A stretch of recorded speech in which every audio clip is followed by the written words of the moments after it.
Well, well, well.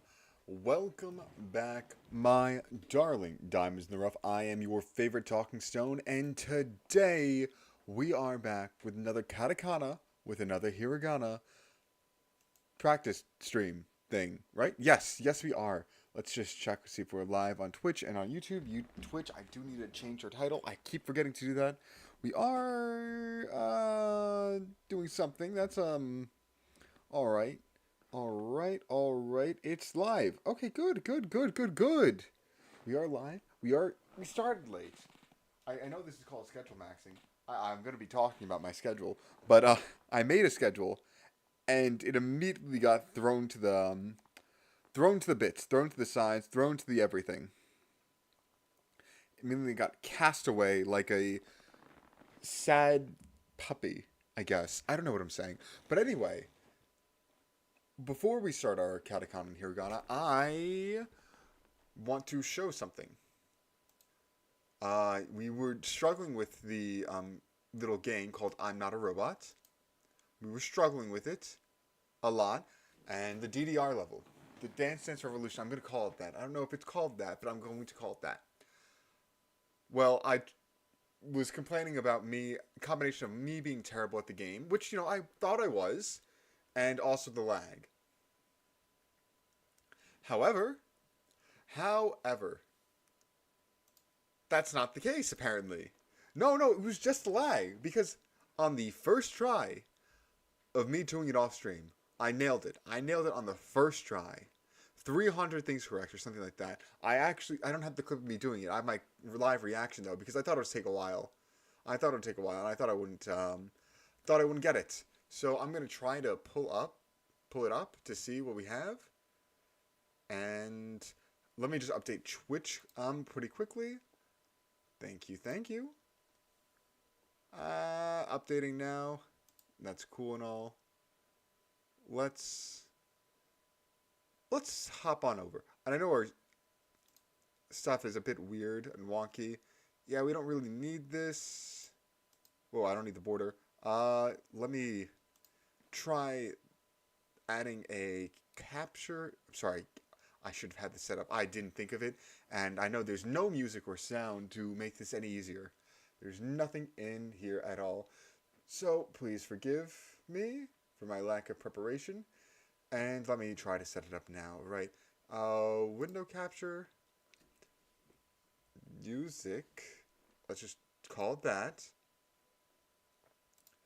And we will select media player.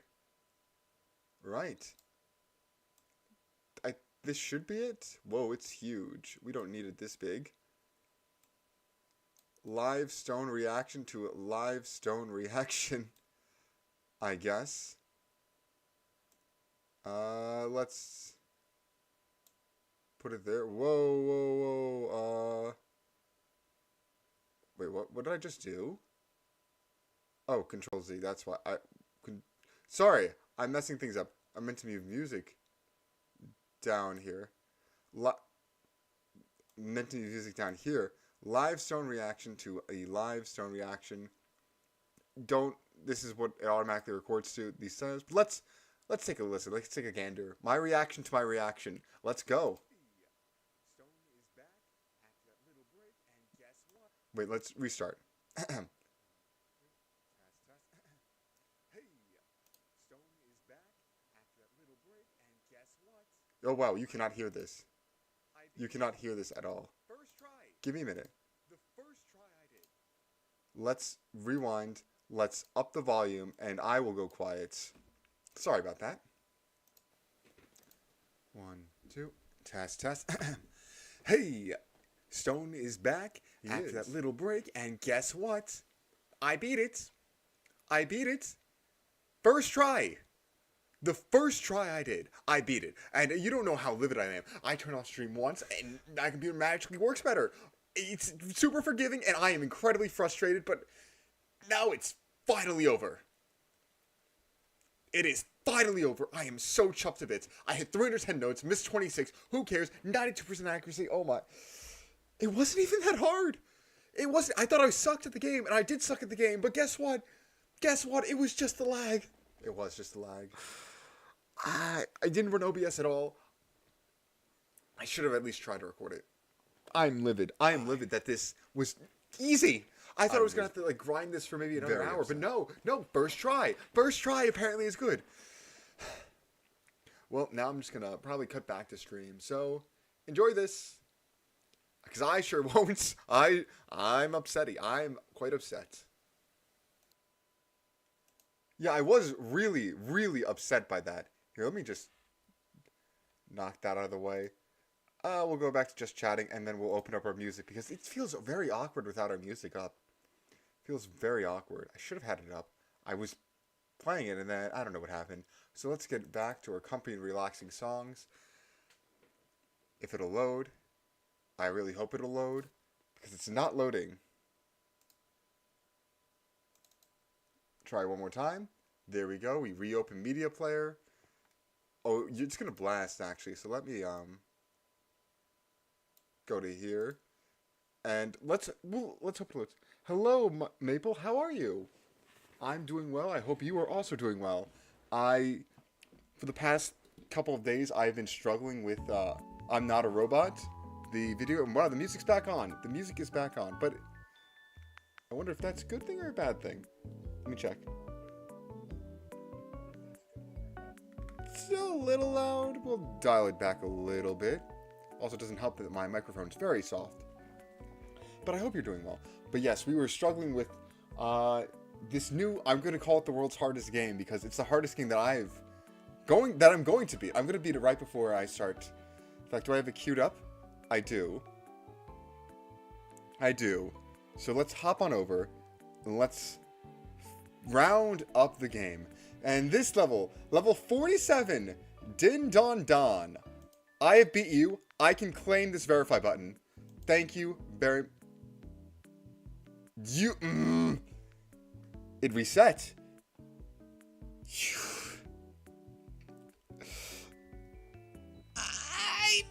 I'm sorry. I'm very upset. You're doing good? Okay. I was doing good. Now I'm doing very bad. I beat it. I had proof of me beating it. And now it's saying I didn't beat it. Whew, this level irks me. I will try once on stream. I won't get it, but I will try once on stream. Assuming there's no lag, it should be fine. The only issue is there will be lag. So, try one more time? No. Let's hope.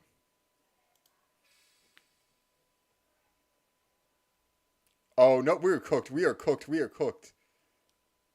are so cooked. There's nothing on screen! What? What? It's saying perfect and whatnot, but there's nothing on screen. What is going on? What is going on? Did I break the game or something? I didn't fail yet somehow, but there's nothing on screen. Am I going to beat it by cheesing it like this?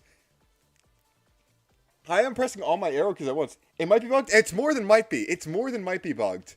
Oh, I'm livid. I am so livid. But here's the thing. The fact that I'm still not dead yet is crazy.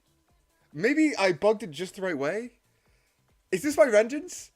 I did cheat on this game before already, but it's not really cheating because, you know, computer limitations. I used ChatGPT on the reverse Turing test. I don't know why it's saying good, bad, boo, whatever. I'm spamming my arrow keys, though. I am spamming them because I think maybe that's helping. Ding, don, ding, don, don. I know the music's soft for you. It's soft for me. But I'm not dare changing that. I want to see what happens. I'm very curious. Because I beat this.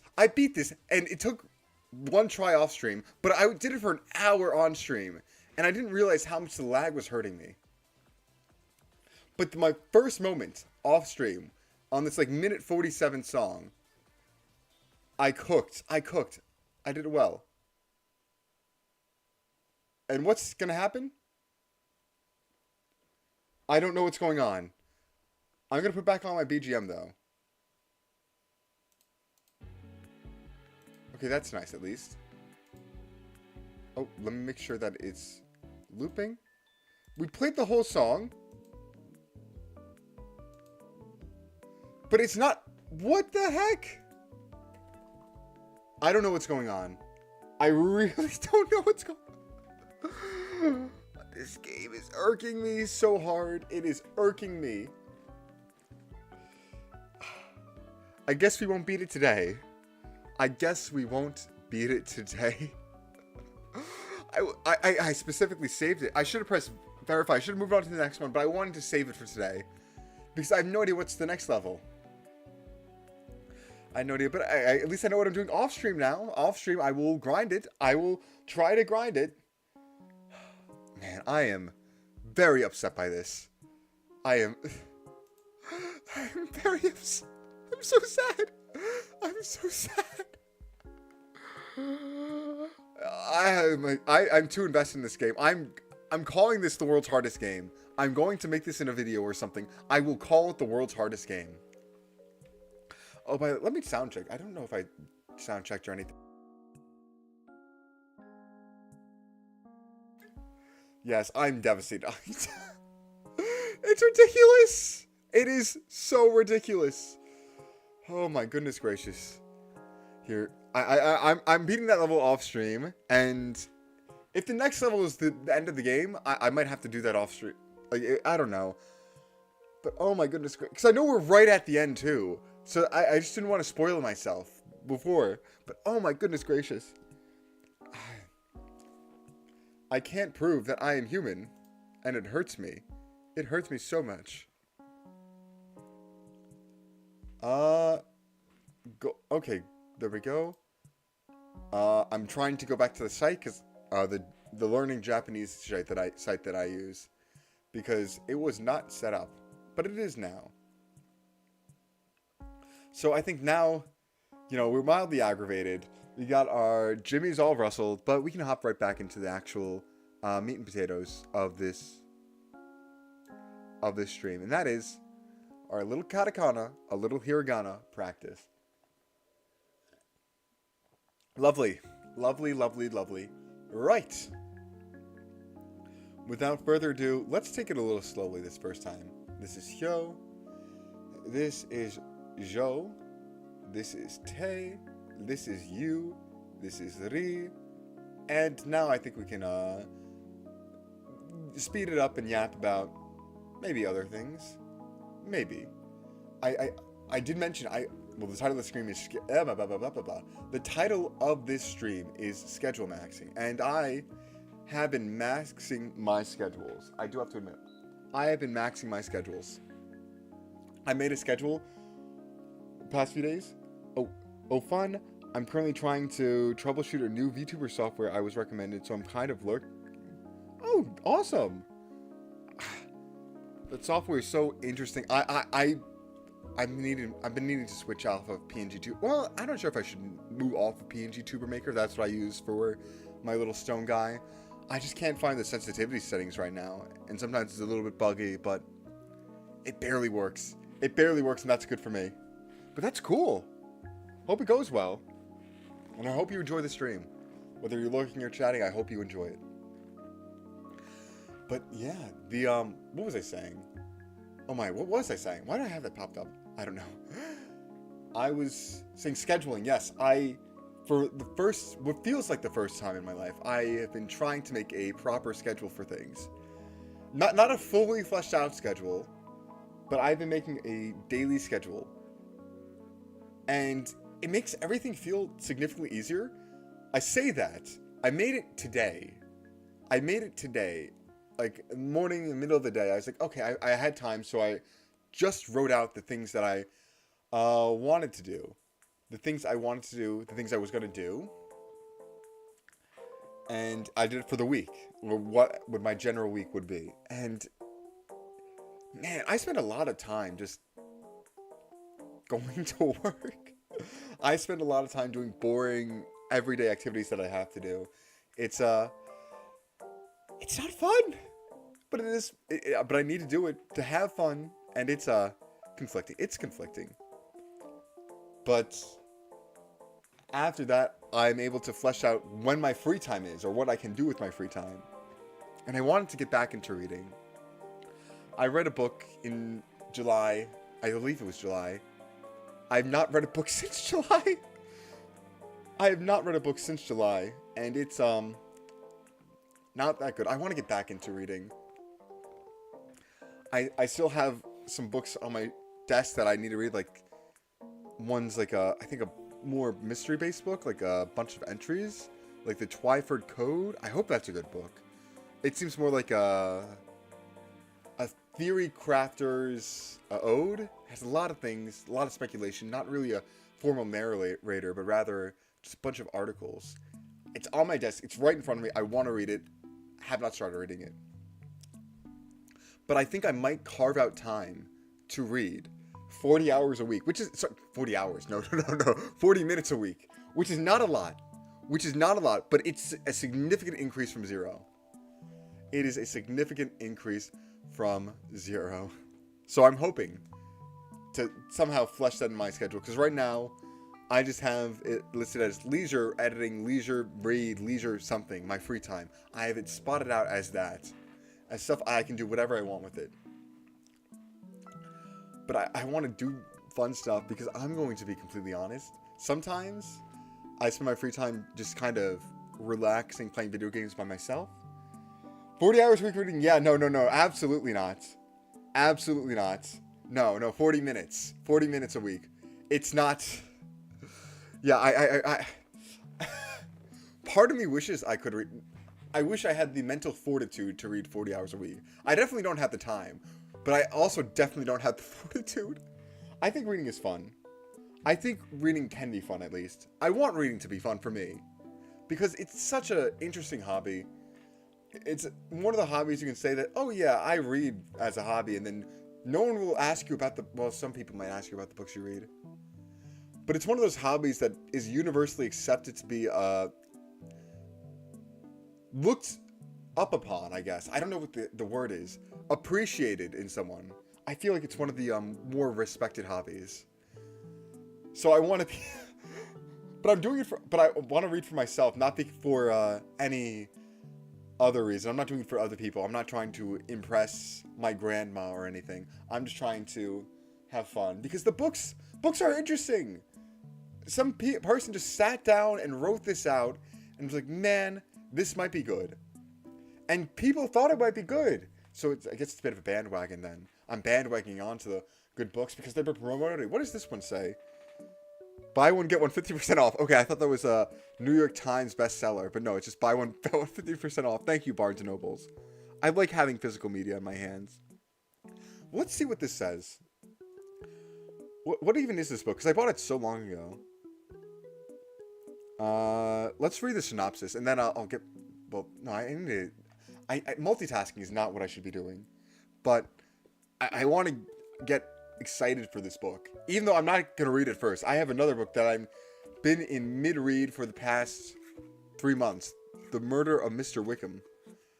I don't know if it's a spoiler yet, but Mr. Wickham is not dead currently. So I don't know what's up with that. But I'm only like 50 pages in there. It's been such a long time. I don't know. But let's read the synopsis of this and then get back to our work.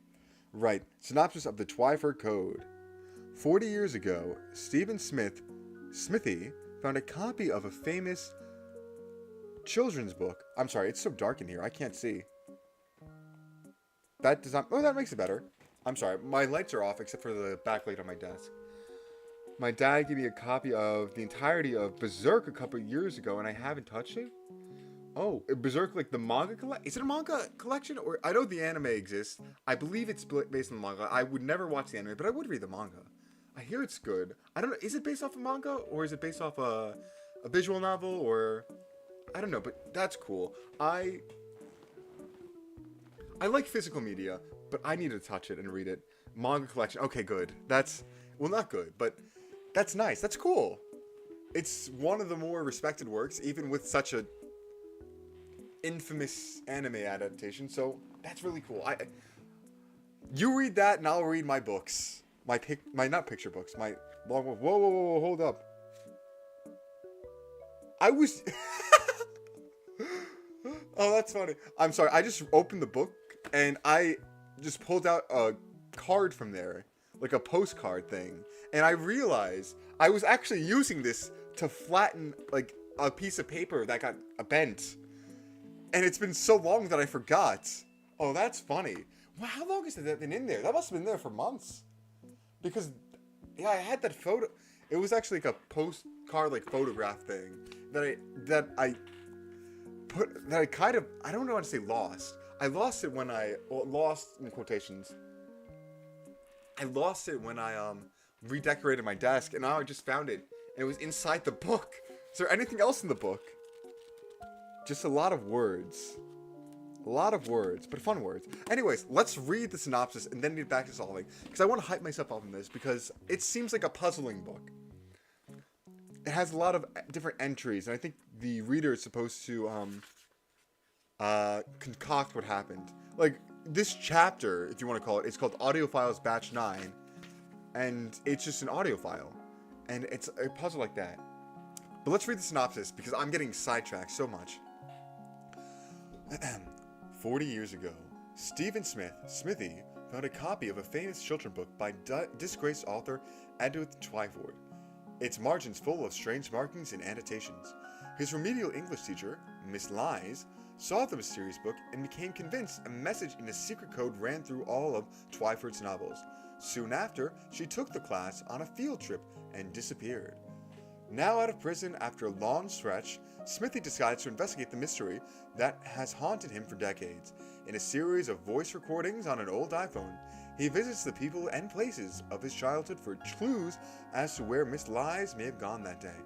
Could she have been right about the secret code? It soon becomes clear that Edith Twyford wasn't just the writer of a forgotten children's stories. The Twyford Code holds a great secret, and Smithy might just have the key. Now that's interesting. Is there exposition on this? I don't know. Audio Files Batch 1. Oh! Oh my. Oh my goodness gracious. There's a... Wow! I'm just flipping through some of the pages. There's a deciphered page that offers keys as to what is going on in the reading, and I'm not sure I'm making sense, but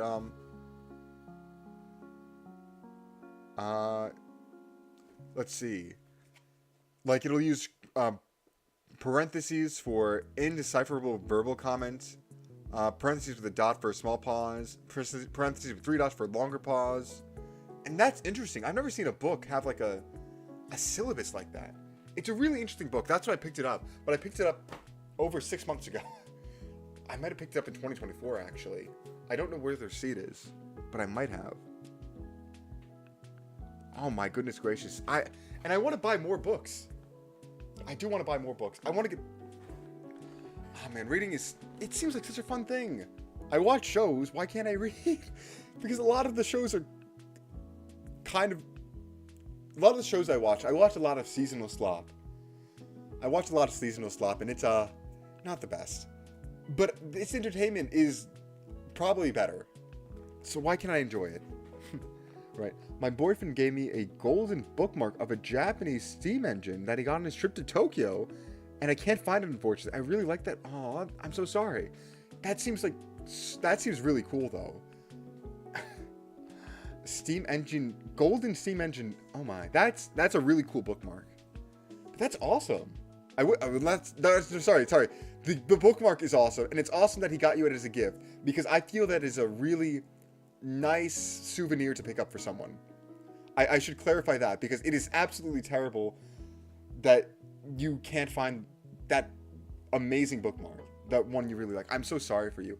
I need to buy a bookmark. I've been using an index card that I've been bent, and it's it has been getting the job done, but it's not a very pretty job it's doing. It's just sticking the book. I remember at like Scholastic fairs, I would sometimes use extra pocket money just to buy like a cheap pencil or bookmark, and some of the bookmarks were really cool. I remember they had like, well, cool for me as a kid. I remember they had those like holographic bookmarks that showed like 2 images depending on how you oriented them. I thought that was really cool. Of course, I only thought it was cool probably for a week and lost it. But I, a week of fun, I guess. That's not terrible. It's not terrible. But oh man, that's such a fun memory. Scholastic book fairs. I do remember one time my school had a reading day, which is where instead of having classes, you sit in classes and read. You sit in classes and read like a person who reads a lot. I don't know.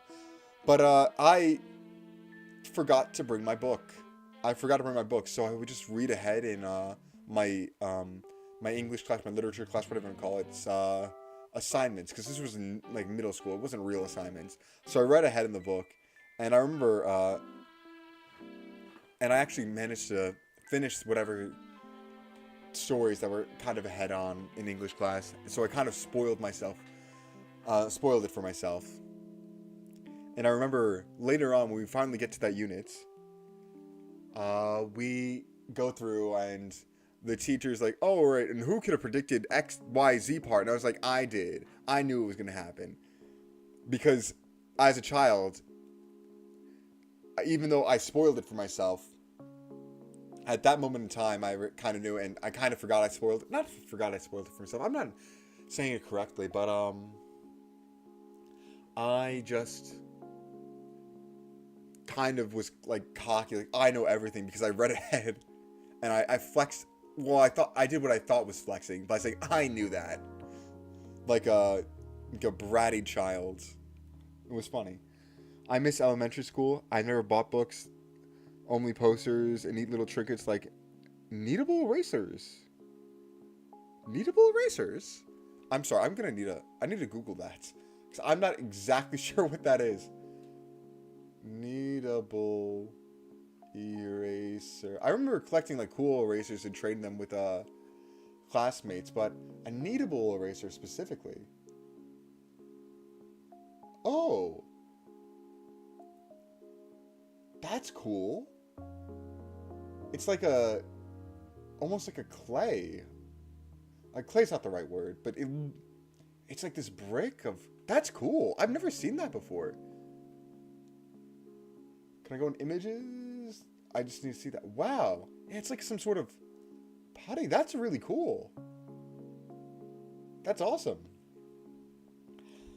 Yeah, I didn't always get too much books at the Scholastic Fair. I do remember I had a pretty big mineralogy phase. By that I mean I like rocks, if you can tell.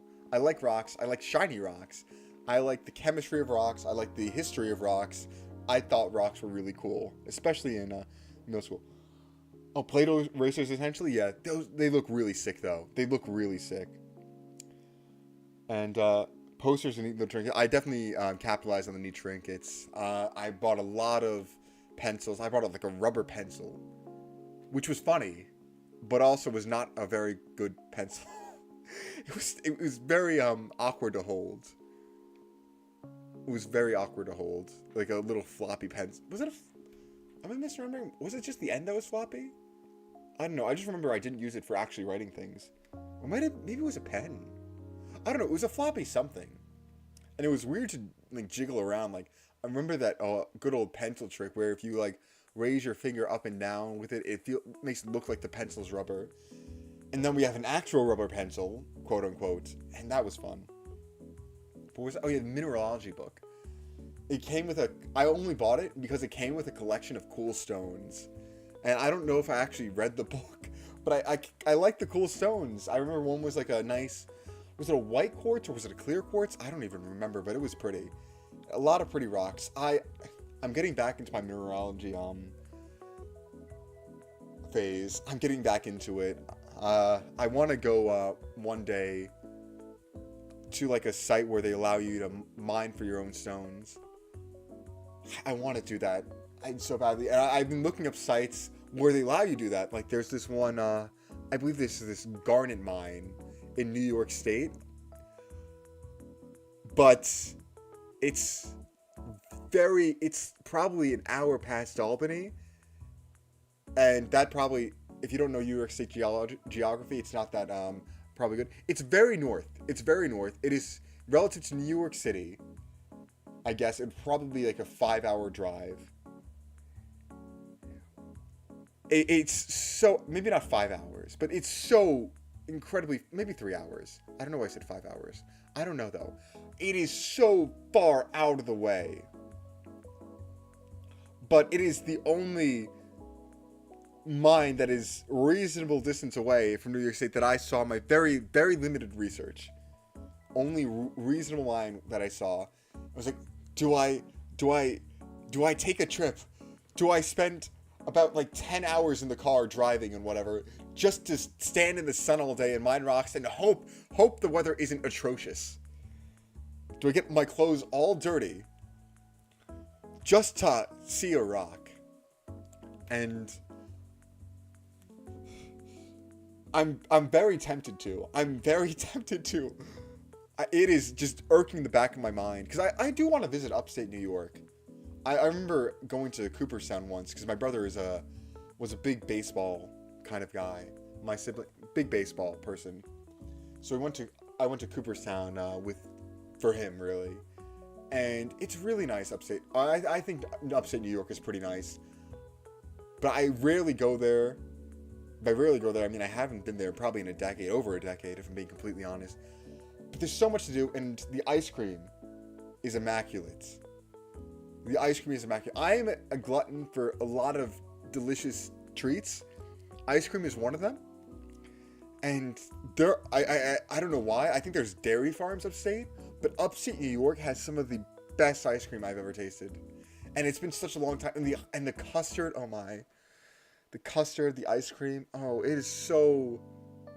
It's not even just sweet. It's just so flavorful. It's the best. It's the best. If you're ever in upstate New York, I recommend just trying their ice cream. They also fill it up crazy.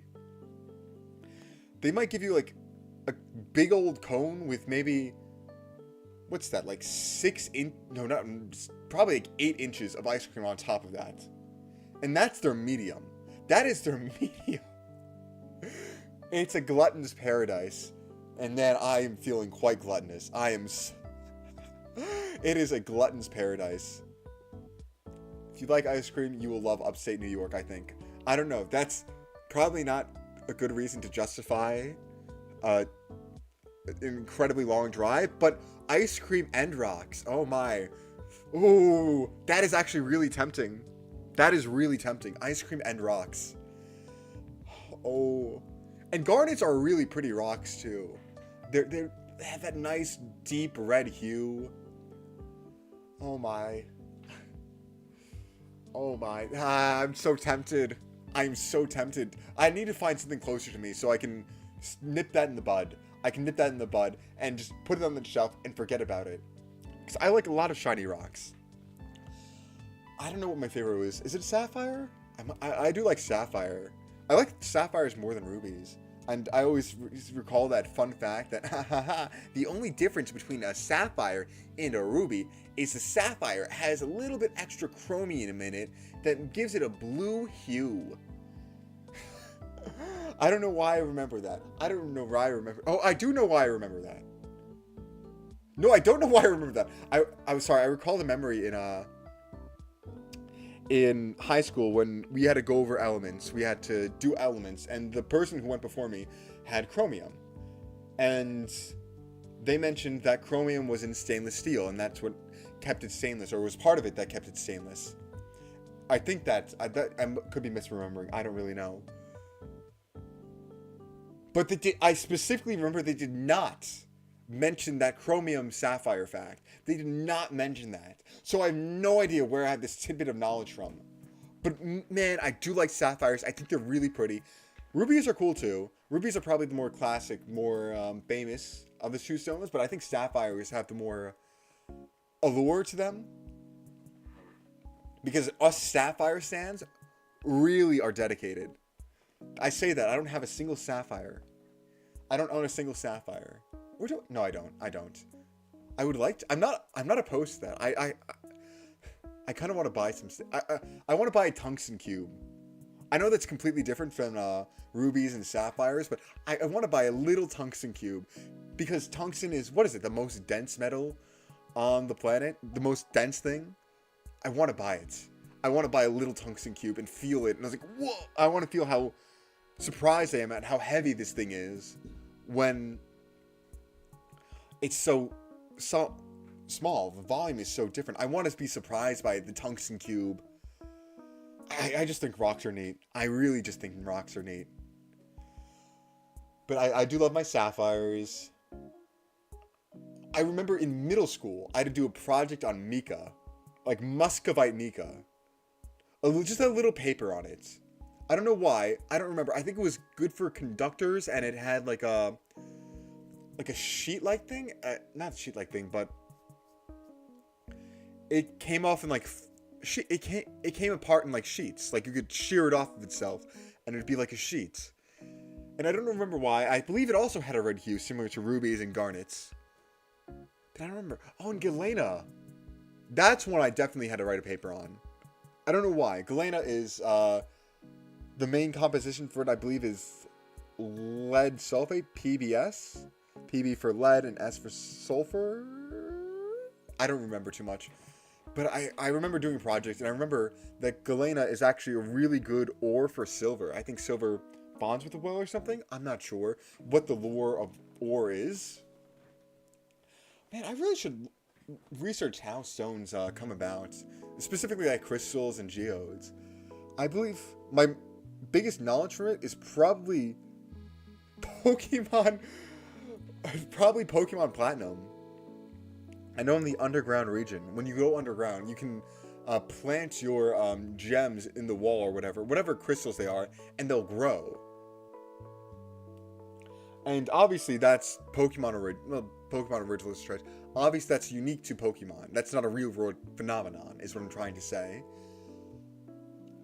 But I think it kind of is similar to what happens in real worlds, where they attach to impurities and build up these compounds to make these crystal structures. I think that's what's...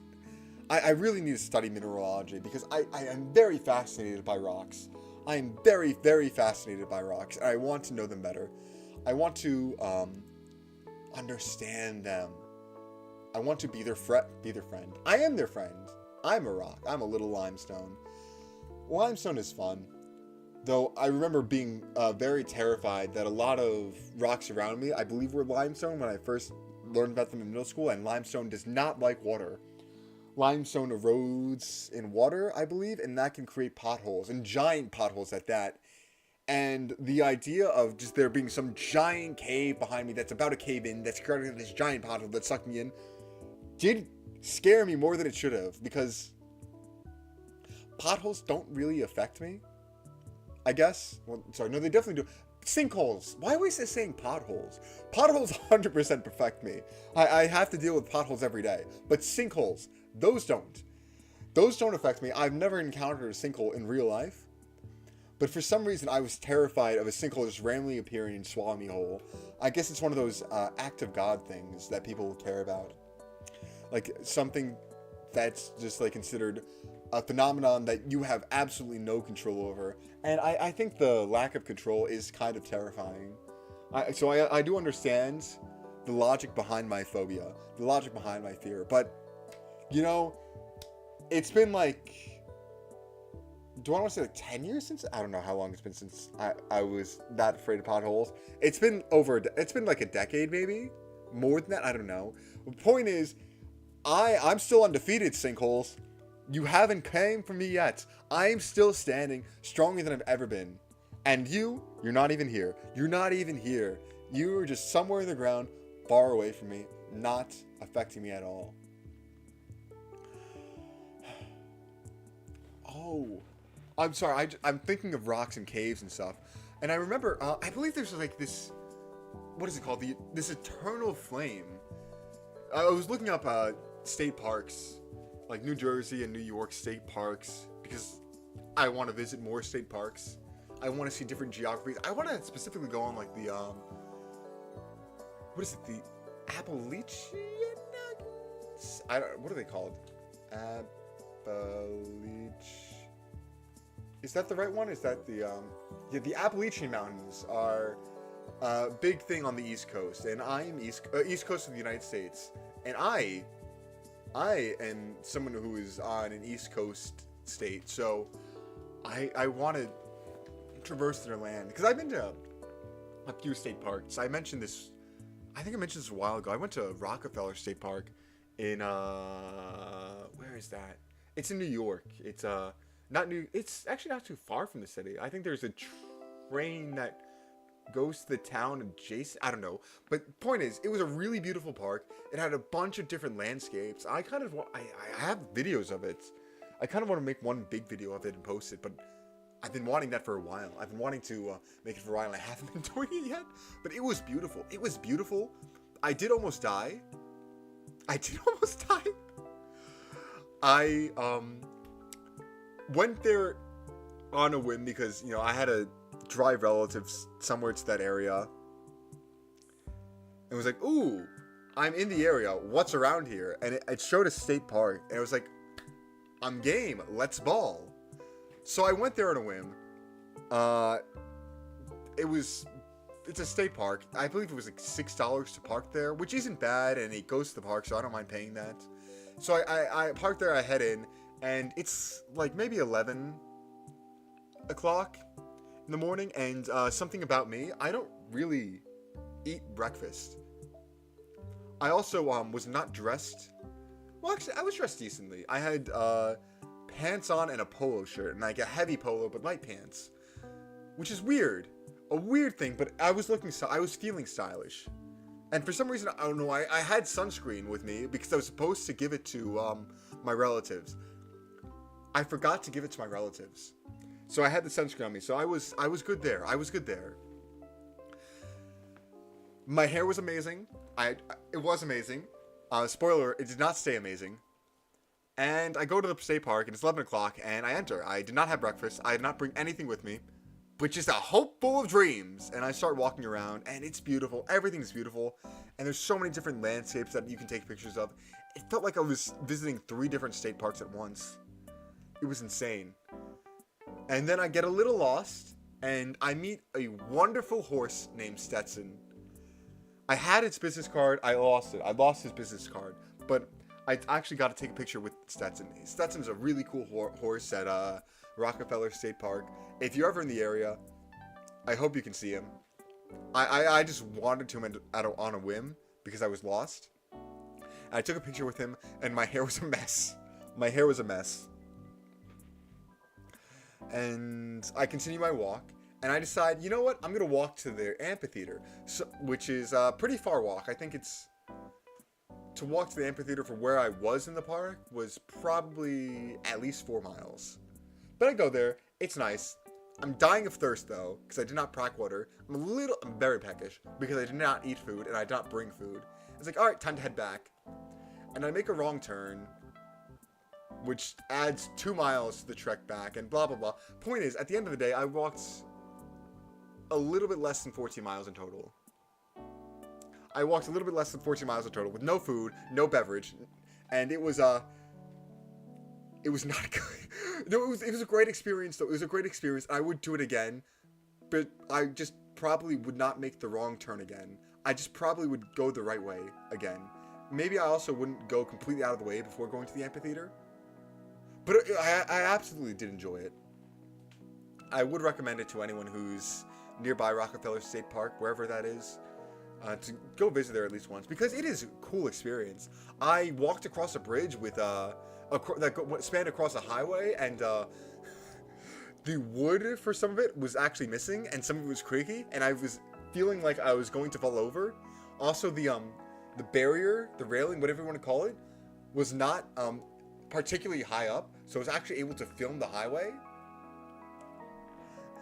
And I felt like I was going to drop my phone, which I shouldn't have done. I should have just kept my phone in the pocket, but I didn't drop it. I did not drop my phone onto the highway. That would have been dangerous. That would have been silly. That would have been bad. And I did not fall on the highway and die, because that would have been silly. That would have been dangerous. That would have been bad. Instead, I just had a good time, where I felt the fear of death, but did not die. And I think that's important. I think that's good. I think that's great. Why am I... Oh, yeah, state parks. I don't know why. I feel like a very nature side to me. I don't know why. But I was researching other state parks, and one, I was looking at, New Jersey area, New York area, and I was like, oh, this New York one seems fun. And it's this one that's very, no, it has a lot of waterfalls, I think. I might be mixing two of them together, but I believe it had this thing called like an eternal flame, which is this naturally occurring flame, this like natural fire in like a cave. Not in a cave, in like a little inlet in a hole in a rock, I guess. There's this natural fire that's like eternally burning, whatever, blah blah blah, because of, I guess, natural gas leaking from the ground. And I think that's so cool. I think that's really cool. Nature is so weird. Nature is bizarre. Nature is absolutely bizarre. For there to be just naturally occurring fire. And that's not the only place where naturally occurring fire exists. I remember I did a deep dive on Will-o'-the-Wisp before. A little lore drop. I liked crafting OCs, I guess, for my possible VTuber persona.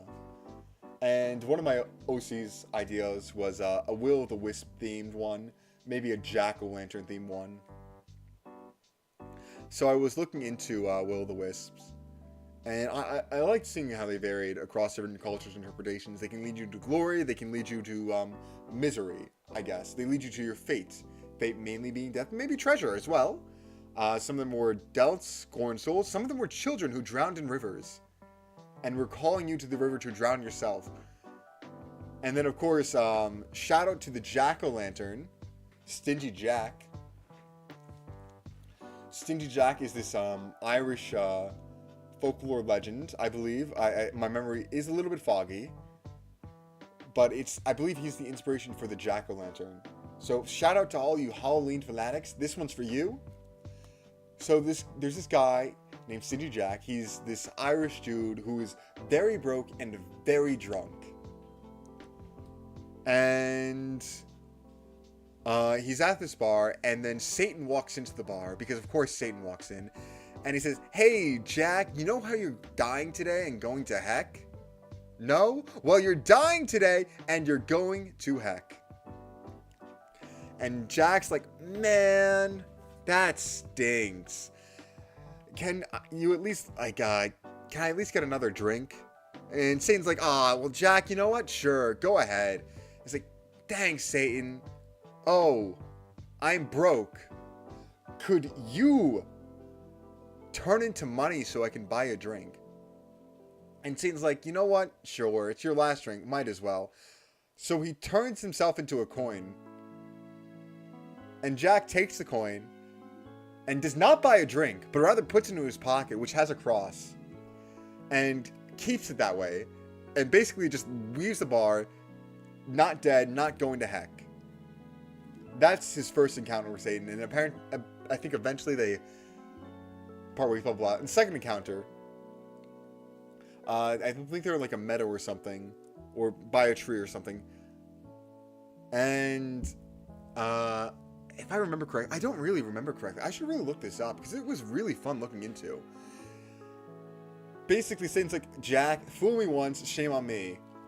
Fool me twice, you're not going to. I'm here for your soul." And Jack's like, "Yeah, no." So he climbs a tree, and just, I think there's crosses on the ground so Satan can't get him. And he's like, "You know what, Jack? Frick you. I'm going home. You're not going to heck, but you're not going to heaven either, so you're doomed to walk the earth forever." And that's how the Jack-o'-lantern was born. I don't know why. I think he was with the flame. I don't know. With a lantern? I don't know. I think lanterns are a cool thing of mythology. Cool thing of mythos. Shout out to Over the Garden Wall. I need to watch you and finish you. I was so intrigued with you as a kid, but I didn't have the time to watch you in order. And now that I'm an adult, I still don't have the time to watch you in order, but I can force myself to have the time to watch you in order, and I will enjoy watching you in order. Because it's such a cool, it's a cult classic. Ever since it premiered, it became a cult classic. And I saw the first episode when it premiered on, what did it premiere on, Cartoon Network? I saw the first episode. I saw the first episode and it was a banger. I absolutely loved it. But I was just unable to watch the remaining episodes in order. So I put it off, and years passed. And now here I am, desperate for Over the Garden Wall. I am desperate for it. I want it so bad. I want it so bad. I want to watch Over the Garden Wall so bad. And, you know, I might. I'm taking off a random Friday in December, I think. So maybe there is hope. I can spend it. I can spend Thursday night, Friday morning just watching the Over the Garden Wall. Oh man, that'll be great. That'll be great. I'm very jazzed by my breaks. I don't get a lot of days off. I really don't. So when I do, I try to make the least of it. I like sleeping a lot. I like just taking it easy and doing whatever comes to mind, but also having some plans. Like when I went to a different state park last time I was off a long while ago. Last time I had an extended break a long while ago. I went to a different state park. It was nice. It had a zoo. I talked about this on stream. I'll talk about it a little more. I'm not sure how I feel on zoos. Because I was I had to write a paper in university about the ethics of zoos. The class was very much invested on that topic, and I had to write an essay on it. And I cooked. I wrote one of the best essays of my career. I think. It was engaging, entertaining. I think it was a really good essay. It might have been my peak as a scholastic writer. Scholastic is not the right word I'm going to use, but student writer. I think it was my peak.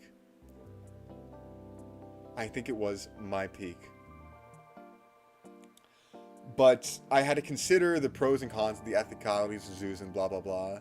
And I just kind of feel bad for animals sometimes in zoos. And I remember loving going to the zoo as a kid. And then like 15 years later, whatever it was, definitely over a decade, I went to the zoo recently because the zoo at this state park, they had a zoo. And I walked around and it was kind of sad to me. It was kind of sad. A lot of the animals seemed very lethargic. And not like napping lethargic, like not depressed lethargic. That makes it sound worse. But also, it didn't help that a lot of the animals were nocturnal. And I went, when there was sunlight out. Because the park was not open at, it was not technically open at past sunlight. So I went at a reasonable hour. And were met with, like, sleeping animals. And the animals were sleeping, like, far away from the people. Like, I remember having to zoom in on my phone to see the little fox they had. It was, but going around the zoo, it did not seem the best. Because a lot of the enclosures seemed very small. And I didn't like that. I did not like that. It made me feel bad for the animals. It was reinforcing this, point of contention that I discussed, because as a kid, like, oh, animals pretty fun, yay, zoo's cool. And then I had to write that paper, which maybe not challenge that idea, but take an objective approach to that idea. And my objective answer, without any internal bias, was that zoos were kind of unethical, that the way they were done. And then I went to a zoo, and now it's reinforcing that conclusion I drew. And it's like, man, I wish these animals had more space. Because a lot of the birds had very small cages. It was maybe like 6 feet by 6 feet by 12 feet. Maybe that? Okay, maybe, let's go bigger. Let's say 10 feet by 10 feet by 10 feet, like maybe a cube like that. It was smaller than that, but let's say a cube like that. And that feels like such a small space for a bird. I feel like they deserve to. It's a bird. They're like the poster child for freedom. the bald eagle is a huge thing for freedom, and they had one in a cage. Okay, I don't know if they had a bald eagle in a cage. They had a peregrine falcon, which is my peregrine falcon, not peregrine falcon, which is my favorite animal of all time. They had it in a cage, and it looked so sad. But yeah, the small cages did not help. There was one thing, however, that I really liked. There was this enclosure for animals, like birds with injured wings who couldn't fly. And it was this like nice big pond, open area, pretty big, a lot of visibility, and it wasn't overpopulated. And it was just, it seemed like a really nice area. I liked that enclosure. I thought that enclosure was pretty ethical. And I thought they were doing a service to those birds for giving that space to recuperate, heal, or maybe just live. I thought that's cool. I did think that was cool. Yeah. But zoos are not my forte, I suppose. I'm still not sold on them. Well, I'm not against them, but I'm not necessarily for them as I was before. I just want the animals to be treated ethically, I suppose. This is relaxing. This is quite relaxing. But I'm not... I might need to step it up. I've been slacking a bit. And only 84 done. I think I'm hitting the ceiling of just doing this. I think I need to read more actual words in katakana and hiragana. Because for this, I have to like look at this and take a second and say, oh, this is cha, C-H-A. And this, oh, this is kya. I can't just be like, oh, K. What is K, right? Yeah. Yes. Okay. I have that second guess. I need that approval for myself to lock in an answer. Which probably isn't the best if I want to be so fluid with this. But I have some instinct with it, so I think that's nice. I think that's deep. Ooh, I need to go back to my schedule. Not schedule, but I've also been going back to my notes and loving my notes and doing well with my notes, and I like my notes. So let's see then. Why are my notes not loaded? Oh, there they are. I talked about a lot of these things. Oh, I want to talk about that. Let's see. No, I talked about that. Oh yes, Bon. I recently watched Bon, which is a 18. I think I talked about it last stream, but I'll talk about it a little bit more because I like it a lot. It's this 19 minute short anime film on Giga's YouTube channel. He directed it, he produced it, blah blah blah, and it's amazing. I highly recommend it to anyone. And it has the core themes of home, is where people are, and it's I don't know. I'm yapping a lot out of my mouth, but I don't have anything written down for what I should yap about. I just want to praise it because it's really well written, and it was really insane seeing it get fleshed out like that. I'm sorry, I'm getting sidetracked. Multitasking. I need to take a minute to process my thoughts and drink some water. Aggressive reminder to drink water. I have not been drinking water, thus I am aggressive. Lovely, lovely, lovely. But Bon was a beautiful little short film about home, I guess. Finding where you belong in the world, finding who you belong with in the world, like your family. And I really was touched by that. And I was incredibly impressed how they were able to cover such a long progression of story in 19 minutes. And really, it's like 18, 17 minutes, because the last minute is like a bunch of just credits. I was just really impressed how they were able to convey such a long story of two main characters, essentially. Granted, Rin was the main character, but Daichi was also, I consider him a main character, especially in the beginning. The fact that they were able to balance both those characters, balance everything in the story, it was just incredibly impressive. it was just incredibly impressive to me, and I really did enjoy it. I enjoyed it, the content that was produced. I enjoyed thinking about how this actually worked out. I was like, I don't know. I'm saying it's like and this and that and blah blah blah, but I find that the 4-minute exposition in the beginning was really good at establishing was it euthania and the real world and their symmetry, not symmetry, their existence and intertangibility with each other. I thought that was, I was incredibly surprised at how it was able to do that so well, and I was pleasantly surprised of the show don't tell method. Not everything needs to be said out loud. You don't need to describe the world you're in. You can show it through beautiful pictures and this big giant dragon and this giant tree, and that's how the euthania was really conveyed. A dangerous place, but one full of magic and mystique, and it was so beautifully shown. And I think a lot of shows aren't good at show not tell. I don't think a lot of shows are capable of doing show not tell. I think a lot of them really rely on written exposition, on maybe a narrator speaking this, or maybe a character saying, you know, XYZ about the current situation they're in. But I really am a sucker for showing how things work out in the world. I really like using visuals to explain the world, not even just the compliment, to explain the world you're in. I really am a fan of that. So I was really impressed by that, and I think it did bond really well, especially with their very limited screen time.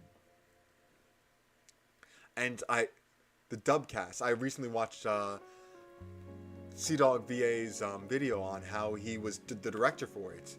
And he has no experience directing, but he was chosen simply for the fact that he was a trusted individual who was familiar with voice acting. He was a trusted individual to Gaunt, and as thus 2 weeks before it was set to premiere, when Gaunt decided way too late, as he admits, to do a dub, he called every favor in the book. Again, according to him, he called every favor he could to try to get the dub to work, and he did it with the most trusted people he knew. And I'm just impressed at how well it worked out, because I've seen bad dubs before. I've seen dubs where the director probably didn't do their job right. And no offense to CDawg VA, I think he talks about it. He doesn't have experience as a director. Though I think he looked into it and researched how to be a director well. And that really did impress me. But it is such a huge risk to put out a potentially bad dub. But he just was amazing. And the ability to interact with the creator as well, and be on the same wavelength. Connor mentioned in his video how that really helped him. And Garnt too mentioned that on the same video. That them being on the same level, or being able to understand each other, really helped. But I was just incredibly impressed by that. Everything about it was impressed. The only flaw is that I wanted to see more of it. I wanted to see more of it. And that's not really a flaw. Because nothing felt rushed. Which was very surprising to me. Nothing felt rushed. Nothing felt glossed over. Everything felt properly fleshed out for the story. So that's all my praise. Well, that's not all my praise, but that is the praise I have for Bond. It's just an incredible short that I do recommend you check out Giggle's channel and watch it if you haven't already. I do have to recommend it because it was very, very impressive to me. I did tear up a little bit. I'm not sure if that's because I was tired while watching, or no. I think it was just very sweet. It was just a very sweet story about home. And I like that. I like that quite a bit. Right, we are... I don't even know how far we're in. We're not even 100 done? Wow, we are slacking today. And by we, I mean me. I'm slacking today. I'm definitely slacking today, but we're making up some progress. We're probably gonna... We're we're definitely not going past 150. We might go to, we'll see how much we can do now. We might buckle down, stop, maybe dial back the yap. But I like yapping. I don't know how I've been able to yap like this. Why did I do that? I don't know. I'm feeling it today.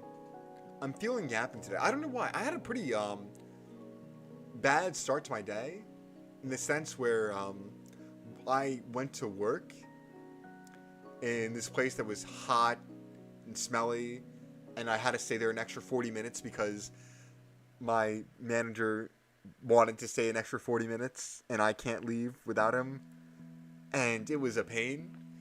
But, you know, the moment I left those doors, the moment I left, everything turned around. And I'm pleasantly surprised. Oh, not everything turned around. Most things turned around. I went to the gym and really, really strained myself. But like in a good way. And it made me feel happy for some reason. And that's, I don't know how. I don't know why. I'm very surprised by that. I was really surprised. Because normally I feel terrible after going to the gym. No, I don't feel terrible. I feel exhausted and tired and sweaty and gross. But I feel great, like, I feel great for the fact that I did go. Not for the fact that I went, but the fact that I did go. Not for what I did there, but the fact that I did go. But today, I felt great for the fact that for what I did, rather than what I went for. And that really surprised me. Pleasantly surprised me. And then I go home, I cook my chicken, and I was going to make chicken tacos, but apparently my tortillas went bad. And apparently they went bad a while ago, but they were only thrown out today.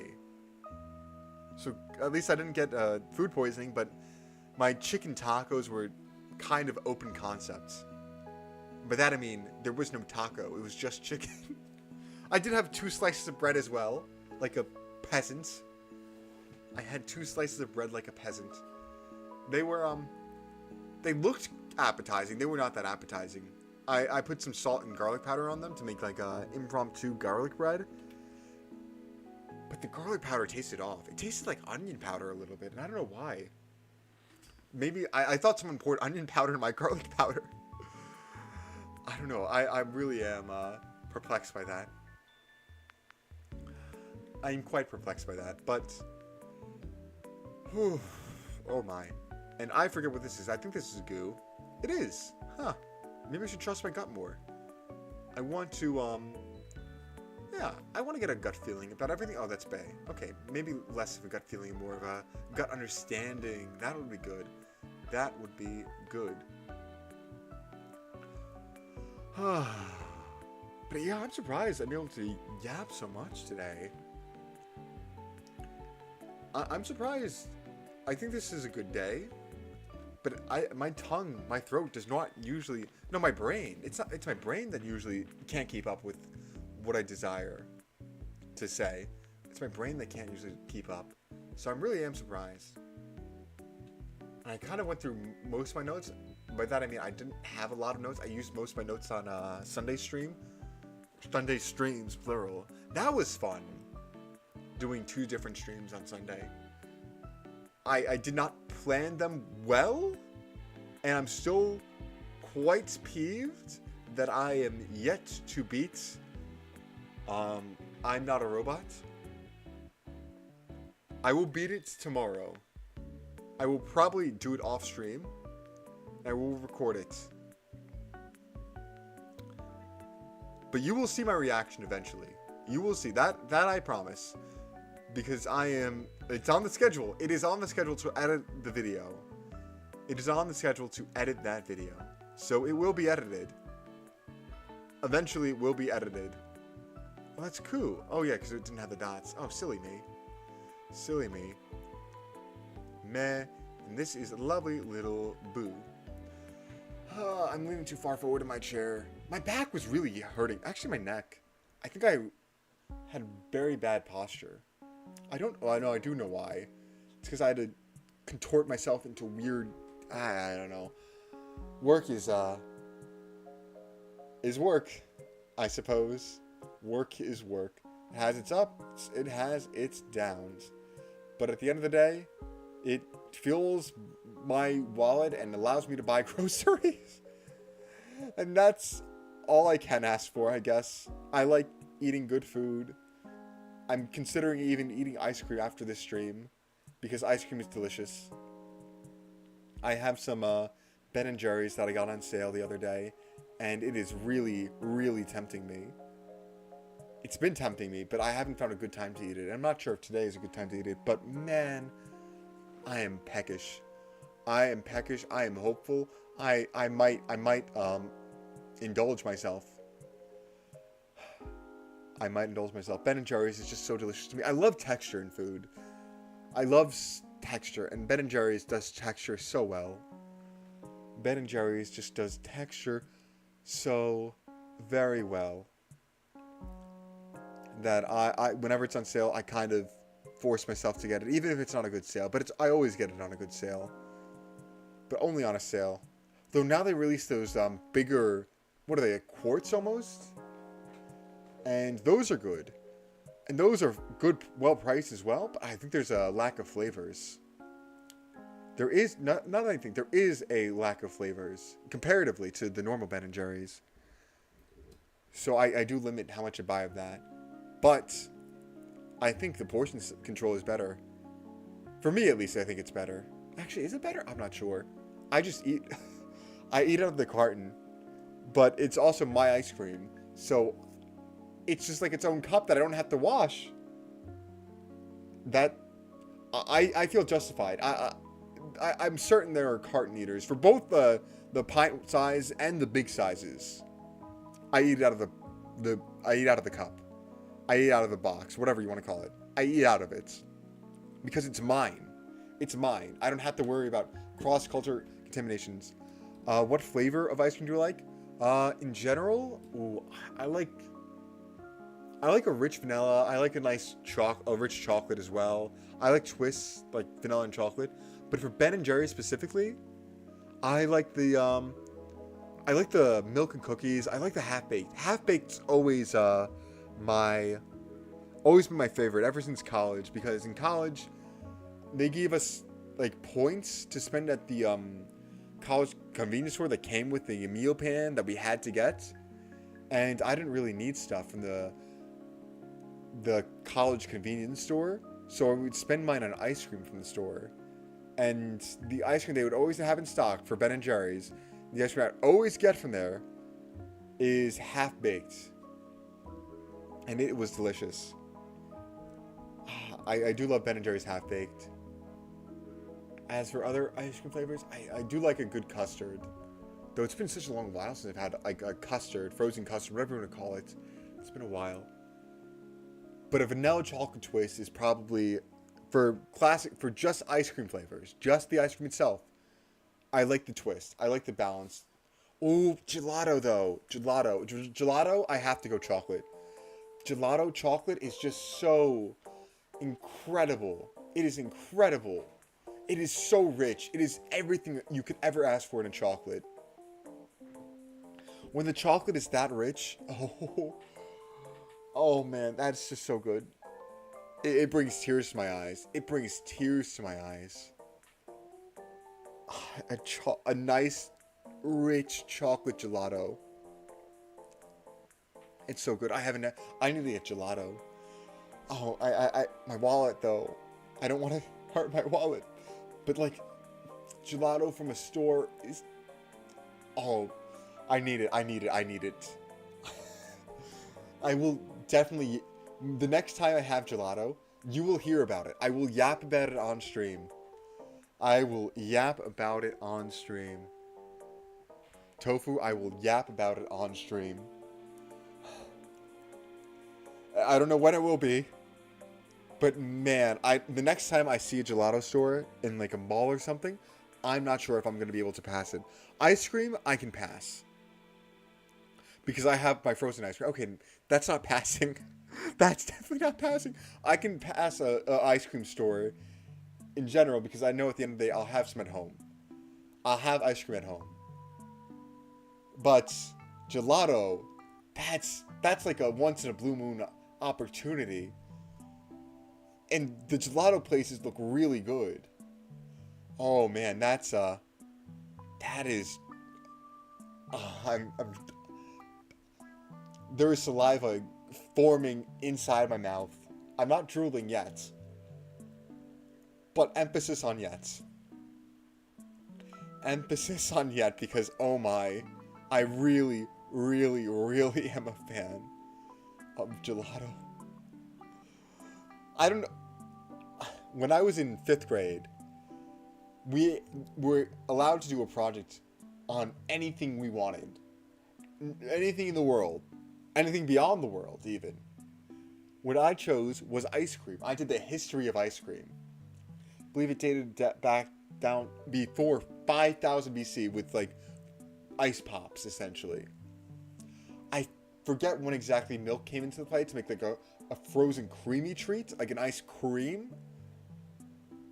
But man, oh, such good food, such good memories. I really, really love ice cream with a passion. It is probably my favorite sweet treat.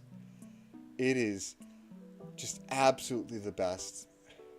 Oh man, I love ice cream so very much. It's just the best. It is just the best. And we'll do one more, and then we'll move on to some puzzles as we wrap up the stream. And this one, of course, is Bia. Right? Lovely, lovely.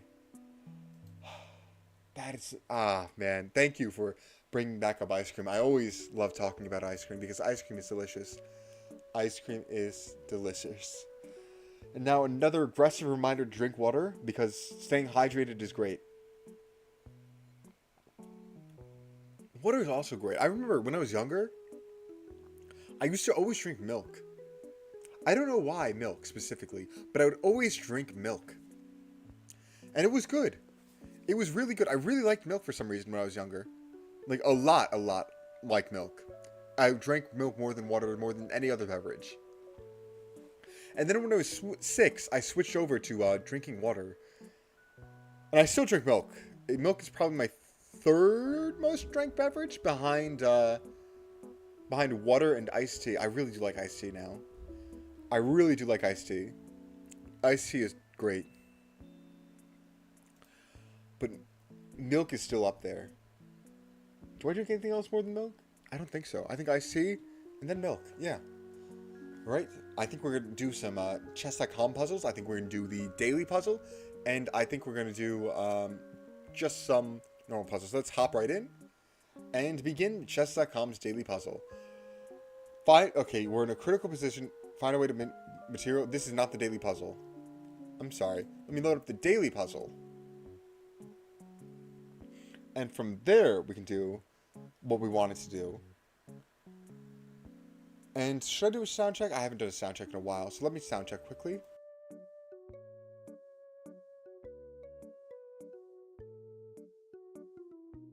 Sound check seemed to check out.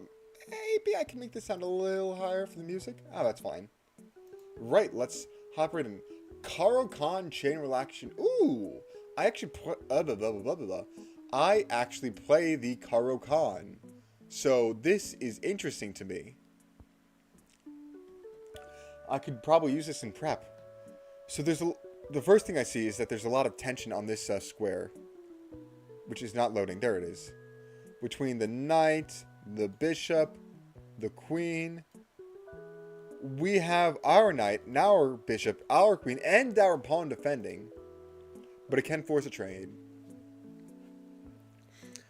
Now the first thing we look for is checks, captures, and attacks.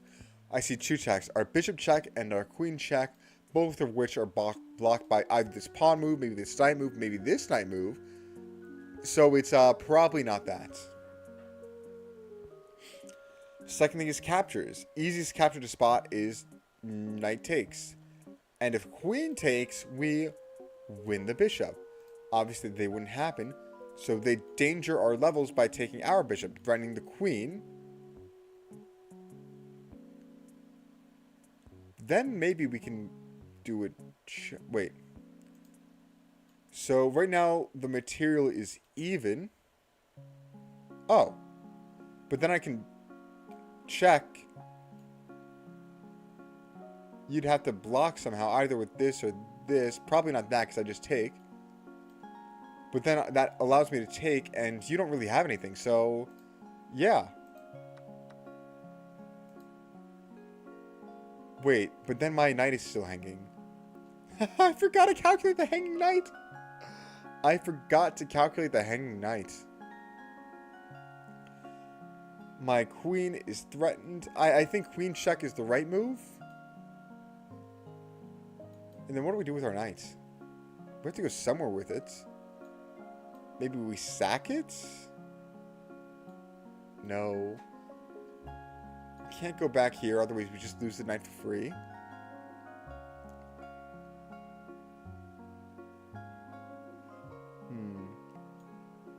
Well, let's say we take the bishop, you take our knight, I threaten your queen like that. And nope, I have nothing. I have nothing. I'm stuck. And our bishop is trapped down here. Very sadly, might I add.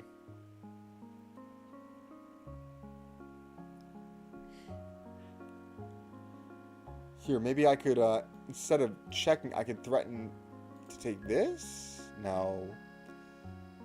You know, let's just play what we originally thought. Nope. Is it takes? It's probably the knight move, isn't it?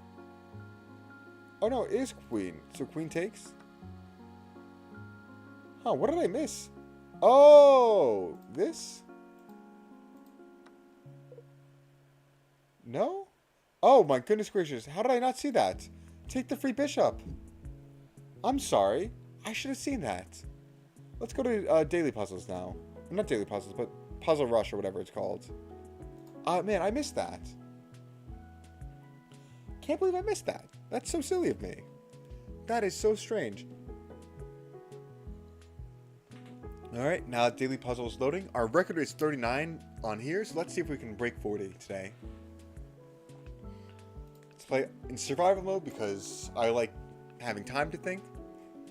And we'll wait for it to load. I don't know why it's a bit choppy, stream. We did drop some frames somehow. I don't know why or how. Oh, perfect. You just let us mate in one. Why is it so laggy? Let me try closing everything that's unnecessary. Oh. I forgot to close my tabs. No wonder it's laggy. I can always open them back up. So let me close them now. There we go. Alright, you just blundered your knight. Not your knight, your rook. Black to move, just take the free queen. Black to move, just deliver checkmate because it's defended by the bishop. Black to move. Well, first of all, we have mating nets. And the knight defends the rook. We just have checkmate because the knight defends the queen. We just have checkmate because no, we don't. Wait, no, we don't? Really? What am I missing? Oh, we do have checkmate just in one with the bishop. Lovely. Alright. We have to check with the rook, not the queen, because the other queen defended that square. Delivered checkmate with the knight. Bum, bum. Interesting. We could go here. Takes. Oh wait, why am I doing that when we could just checkmate in one? That was silly little shenanigans. Checkmate in one. Checkmate in one. My instinct would be take, but that would lose this, so we're not going to do that. Instead, we're going to check. You can move up there or something. I would check here, and that would be checkmate. Oh yeah, so it is just checkmate. Mate in two. Lovely. Right. This check allows me to win a rook, so I'm just going to play it. Oh, it keeps going. Let's check here, because we can, I guess. There we go. Check just to move the king over from the defense of this square so we can promptly mate with the rook and back rank mate. Black to move. For some reason, I think it's something along the lines of this. And win the knight. So I'm just going to play that. Easy peasy. Lemon squeezy. Check seems like the obvious move. But what's the follow-up? And why do we have a rook? Huh. A lot of questions, not a lot of answers. Oh, that's why. Check there, and then rook to create like a battery or something, and you can't do anything to stop me. Not a battery, but something forced. Yeah, you have to give up your queen. There we go. This is just mate in 3. 1, 2 to deflect the king, and 3 to take the rook and deliver checkmate. This looks like discovered check. And mate? Yeah, yes it is. Oh. Okay. Rook, king moves over, queen mates. Yeah, simple enough. Let's do it. Lovely. Lovely, lovely, lovely. Right. White to move. We are 20 moves with no losses so far, but it's only going to get harder from here. So, let's do our best. Interesting. My first instinct is to check here. Force you down. Check here. Force you down again. Check here. Be checkmating. Okay. Good. Lovely. Okay, you delivered check. I have to take with the rook, not the bishop, because if I take with the bishop, I will be losing this square to the rook here. It would be back rank, which would be bad. So I'm not going to do that, is what I'm saying. Unstoppable checkmate. There we go. Unfortunately, it's unstoppable. This seems like this goes here. Move the pawn up. Then where can you go? Let's say here. Right.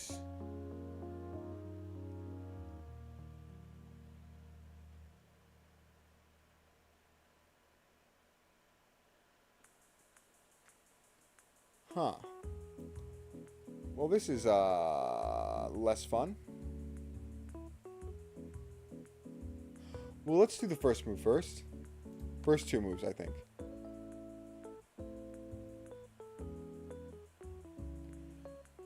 Ooh, if I go here, I'm threatening checkmate on the next move. Well, I'm threatening check, goes here, then mates.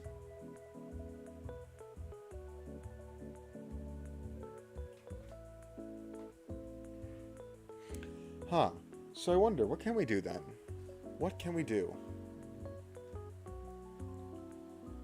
I don't think it would have like a waiting move like this.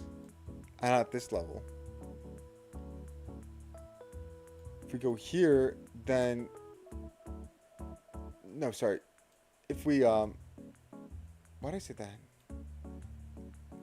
Let's say if we go here immediately, then the king would run to one of these 4 squares.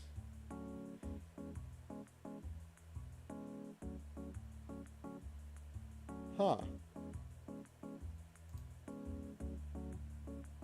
You know, let's try it. Nope. Okay, we're wrong, and that's fine. This is just checkmate in 1 because the knight is pinned. This is just checkmate in not 1, but a few. There we go, and checkmate. Ooh, what do we do? My instinct was take this, but the queen can take back, which is not good. Not good at all. Well, I'm thinking take the rook and then take the pawn and the other rook in the next turn.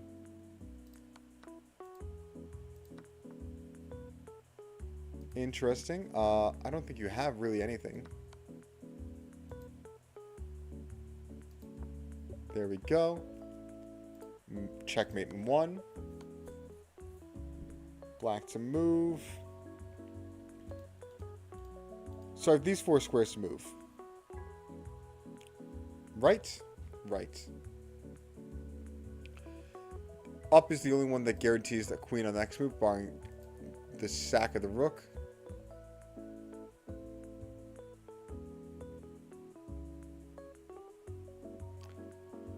Ooh, okay.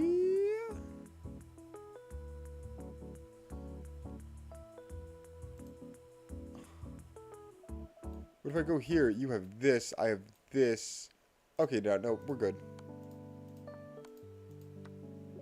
Perfect. A little, messy, but still a good move. White to move. This forces you into zugzwang. You have to move here, then I take, and then it's a race.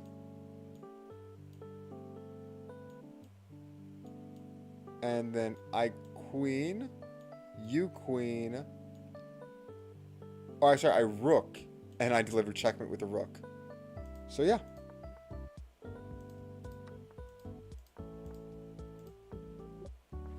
Yeah, and that would work with rook or queen, so that's nice and lovely. First move is just this.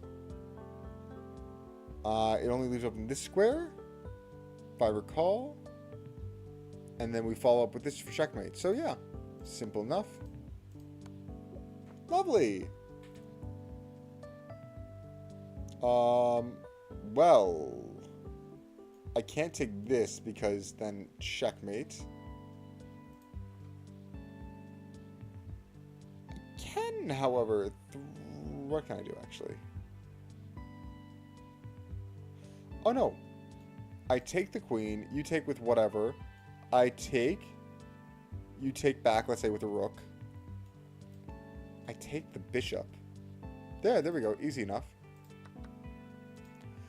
To think on all sides of the board. All sides of the board, something is going on. And that's beautiful.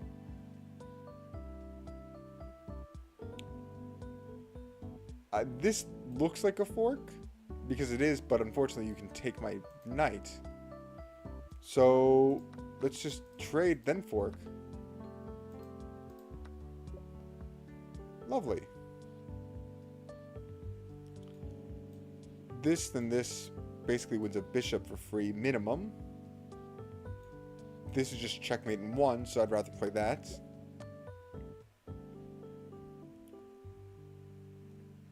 Alright, well, I have to take with the rook, because if I take with the knight, I lose my queen. I hit him with a fork, and I grab your rook. Lovely. Black to move. White's going this way. Black's going this way. What? No, I'm sorry, I'm daft. Black is going this way. White is going this way. Yes. Ooh, so move time. Oh, it's just the same thing as before. Yeah, because that you can't go there because that would be check. Okay, yeah, no, same thing. And then here, same thing as before. We block with our rook. We take like that. Okay, we're learning our principles.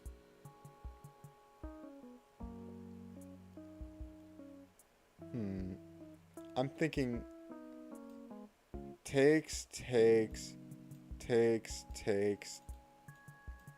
Okay.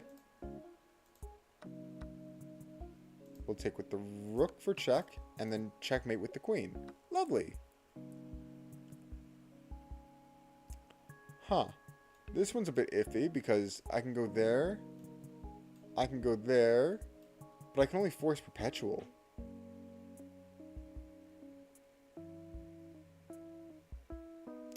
I can only force perpetual, but... Huh. bit stumped. We're close to 40 though, so let's hope we can get this. It looks like there should be a checkmate here somewhere, but I don't have enough pieces. Okay. Oh my goodness, I'm so dumb. I had mate in 1. Black to move. I am black. I am going this way. So, just push. No! That allows you to blockade. I should have went here and then push. I'm so daft. I am so daft. Well, that was fun. That was nice. That was dandy. And we streamed for a solid hour and 35 minutes. Wow, I thought we'd stream for longer. My throat is feeling we did. I did yap a lot. I did yap a lot. It's good practice, though. Good training. I'm sweating, though. I'm very sweaty. I need a shower. I need to bathe. I need to take care of myself. Right. I hope this stream was as fun for you as it was for me. Thank you all for watching. Whether you're just stopping by or you want to stay and hit the like, comment, and subscribe button. It always means a lot. Well, I think I'm going to formally wrap it up today. So, do I want to do anything special before? You know what? Let's roll a dice. We haven't rolled a dice in a while. I used to do a staple, but I kind of lost the things to talk about for numbers. Nope. I almost dropped it. We'll roll a dice. We got a 19. That's a pretty good prime number. Thank you, bye. Oh, thank you. Thank you for stopping by. May the number 19 bring you luck, I guess. I can't really think of anything, but it was nice having you. Appreciate you watching. Well, I can't think of anything for 9th. Oh, I thought it was the 19th of September for some reason. No, it's the 23rd. 23rd's a good day, though. But yeah, that's all I have. Right. As always, thank you all for watching. Oh, no, I messed up my outro. Thank you all for watching. And as always, have a day. I hope it's a good one. See ya.